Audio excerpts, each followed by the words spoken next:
Hey everybody, welcome back to Theology Bytes. This is Pastor Tony. I'm so excited today because we're going to talk about the resurrection of Christ.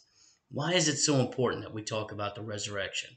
Well, in Romans 10, Paul tells us that if we will confess with our mouth that Jesus is Lord and believe that he was raised from the dead, then we will be saved. So our salvation is directly tied to our belief in the resurrection. Let's talk a little bit about it today and have some fun. Uh, we are taught that Jesus was resurrected from the dead. Now, this does not mean that Jesus was resuscitated from the dead with the same mortal body that he had, like Lazarus in John 11, nor does it mean that he is merely continued conscious existence without a body. None of that kind of New Age stuff. Why is it so important? Well, the New Testament gives us several good answers to this question, most of which are mentioned in the book of 1 Corinthians chapter 15, 1 through 23. The first thing is that it validates the authority and the truthfulness of Jesus and his message. That's in 1 Corinthians 15, 13 through 15. Jesus made a unique claim for himself that he was the Messiah, and he offered to provide unique evidence for those claims that he would be resurrected. If Jesus was not raised from the dead, he would have been a false Messiah. The apostles were liars, and Christians are fools to be pitied. And it actually says that in the verses. It demonstrates that God accepted Jesus' atoning sacrifice. Now, in the Old Testament, the fact that the high priest emerged alive from the Holy of Holies demonstrated that the sacrifice had been accepted by God. If his sacrifice had been unacceptable, he would have been killed. That's out of Leviticus 16, 1 and 2. In the same way, Jesus' resurrection demonstrated that his death was fully accepted by the Father as payment for our sins. Therefore, we are truly forgiven.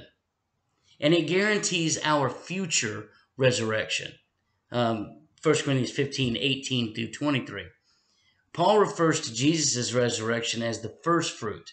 Now, this is in reference to the Old Testament festival of first fruits. The earliest fruits were the tangible evidence that God would grant them a full harvest. In the same way, Paul says that Jesus' resurrection is the tangible evidence that those who belong to him will be resurrected at his coming. We will be raised with Jesus. So there's the importance of the resurrection. Well, what are some evidences that are there that Jesus was resurrected? We don't have empirical hands-on, being able to see or smell or touch or anything, the resurrection. But the Bible does provide us with some positive evidence for the resurrection of Jesus. The Christian movement began in the very city where its founder had been executed and buried only days earlier. Now, this movement was based solely on the apostles' claims, along with 500 other people, that they had witnessed Jesus alive after his execution. The leaders of the city, both Jewish and Roman, were hostile to this movement and could have easily refuted the claim by exhuming the body. Very simple. Show the body. Jesus, all these followers, all these apostles, they're just liars at that point. Okay? Well, with the possible exception of John, the apostles were all executed rather than retract their claims that they had witnessed Jesus alive after his execution. It is very difficult to believe that they would all have done this if they knew they were lying. Chuck Colson, late author, and was part of the Watergate investigation, points out that all of those involved in the Watergate cover-up spoke up as soon as they were threatened with imprisonment. How much more would at least some of the apostles have broken the ranks if they knew that they were lying about Jesus' resurrection when faced with death? And the conversion of Paul is difficult to explain apart from his own explanation.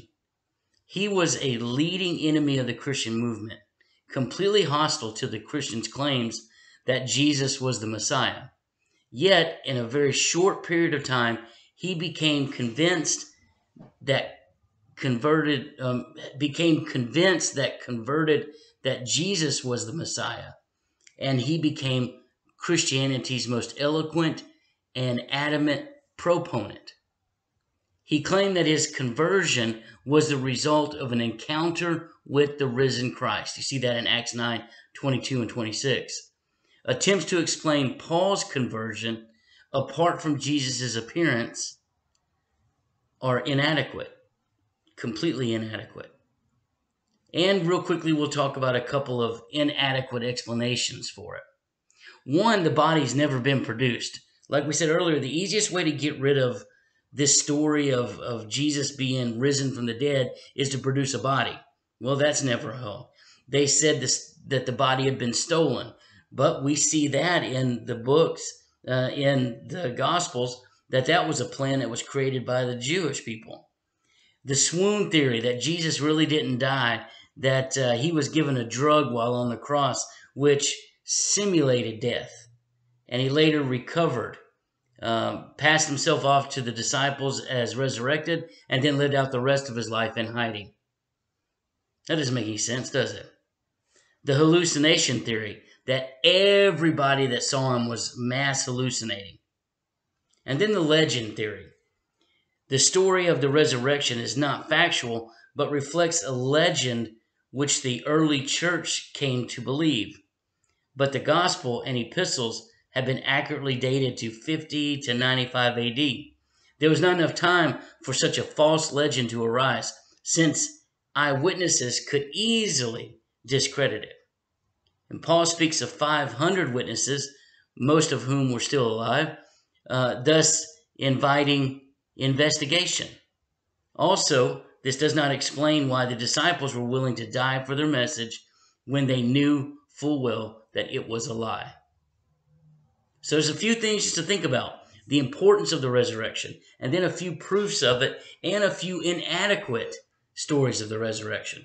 So the most significant aspect of our belief system isn't simply believing in Jesus, but believing that he died, that he was crucified, and that his blood was shed because of our sin, and that sin debt was paid when he passed away and presented himself before God, and God accepted that payment and rose him from the dead as the first fruits of the resurrection.